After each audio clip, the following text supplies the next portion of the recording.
24 ಗಂಟೆಯಲ್ಲಿ ಕರ್ನಾಟಕದಲ್ಲಿ ಏನಾಯಿತು? ಪಂಚೆ ಧರಿಸಿ ಬಂದ ರೈತನಿಗೆ ನೋ ಎಂಟ್ರಿ ಎಂದ ಜಿಟಿ ಮಾಲ್ಗೆ 7 ದಿನ ಬಂದ್ ಮಾಡುವಂತೆ ಗುರುವಾರ ನಡೆದ ವಿಧಾನಸಭೆ ಚರ್ಚೆಯಲ್ಲಿ ಸಚಿವ ಭೈರತಿ ಸುರೇಶ್ ತಿಳಿಸಿದ್ದಾರೆ. ಕೊಪ್ಪಳ ತಾಲೂಕಿನ ಮುನಿರಾಬಾದ್ ಬಳಿ ಇರುವ ತುಂಗಭದ್ರಾ ಜಲಾಶಯ 1 ಲಕ್ಷ ಕ್ಯೂಸೆಕ್ ಅಧಿಕ ನೀರು ಹೊಂದಿದೆ.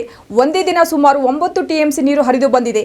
ಇದೇ ರೀತಿಯ ಒಳಹರಿವು ಇದ್ದರೆ ವಾರದಲ್ಲಿ ಡ್ಯಾಂ ಭರ್ತಿಯಾಗುವ ಸಾಧ್ಯತೆ ಇದೆ. ಖಾಸಗಿ ಕಂಪನಿಗಳ ಉದ್ಯೋಗಗಳಲ್ಲಿ ಕನ್ನಡಿಗರಿಗೆ ಮೀಸಲಾತಿ ನೀಡುವ ಸಂಬಂಧ ಸಚಿವ ಸಂಪುಟ ಸಭೆಯಲ್ಲಿ ಪೂರ್ಣ ಪ್ರಮಾಣದ ಚರ್ಚೆ ಮಾಡದಿರುವ ಕಾರಣ ಮಸೂದೆ ತಡೆ ನೀಡಲಾಯಿತು ಎಂದು ಮುಖ್ಯಮಂತ್ರಿ ಸಿದ್ದರಾಮಯ್ಯ ವಿಧಾನಸಭೆಯಲ್ಲಿ ತಿಳಿಸಿದ್ದಾರೆ. ಸಂಪಾಜಿಯಿಂದ ಮಡಿಕೇರಿ ನಡುವಿನ ಕತೋರ್ಜಿ ಭಾಗದ ರಾಷ್ಟ್ರೀಯ ಹೆದ್ದಾರಿ 275ರ ಬಲಬದಿ ಗುಡ್ಡ ಕುಸಿಯುವ ಸಾಧ್ಯತೆ ಇದ್ದು, ಜುಲೈ 18ರಿಂದ 22ರವರೆಗೆ ಪ್ರತಿದಿನ ರಾತ್ರಿ 8 ಗಂಟೆಯಿಂದ ಮರುದಿನ 6 ಗಂಟೆವರೆಗೆ ವಾಹನಗಳ ಸಂಚಾರ ನಿರ್ಬಂಧಗೊಳಿಸಲಾಗಿದೆ ಎಂದು ಜಿಲ್ಲಾಧಿಕಾರಿ ವೆಂಕಟರಾಜ್ ತಿಳಿಸಿದ್ದಾರೆ. ಮೈಸೂರು ನಗರಾಭಿವೃದ್ಧಿ ಪ್ರಾಧಿಕಾರ ಹಗರಣ, ವಾಲ್ಮೀಕಿ ಅಭಿವೃದ್ಧಿ ನಿಗಮ ಹಗರಣ ಹಾಗೂ ಎಸ್ಸಿ, ಎಸ್ಪಿ, ಟಿಎಸ್ಪಿ ಹಣ ದುರ್ಬಳಕೆ ಖಂಡಿಸಿ ಬೆಂಗಳೂರಿನ ಫ್ರೀಡಂ ಪಾರ್ಕ್ನಲ್ಲಿ ಎಸ್ಟಿ ಮೋರ್ಚಾದಿಂದ ಗುರುವಾರ ಬೃಹತ್ ಪ್ರತಿಭಟನೆ ನಡೆಸಲಾಯಿತು. ಬಿಜೆಪಿ ರಾಜ್ಯಾಧ್ಯಕ್ಷ ಬಿವೈ ವಿಜಯೇಂದ್ರ ಮತ್ತು ಇತರರು ಇದ್ದರು. ಅನುಕ್ಷಣದ ಸುದ್ದಿಗಾಗಿ ನೋಡ್ತಾ ಇರಿ ಉತ್ತರ ಕರ್ನಾಟಕ ಸುದ್ದಿವಾಹಿನಿ.